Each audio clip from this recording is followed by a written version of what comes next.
સોયાબીનની સફળ ખેતી માટેના મુદ્દાઓ. સોયાબીન એ એવી જાત છે જે ગુજરાતમાં સારી રીતે ઉગાડી શકાય છે. વાવેતરનો સમય શું હોય છે તે જુઓ. વાવેતરનો સમય જૂન જુલાઈના વરસાદ પછી જ શરૂ કરવી.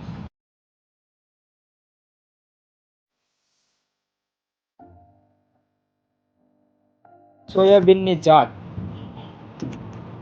ઓછા વરસાદ માટે ગુજરાત સોયાબીન 1 અને વધુ વરસાદ માટે સોયાબીન 2 ગુજરાત. સોયાબીન વાવતી વખતે કેટલું અંતર રાખવું તે જુઓ.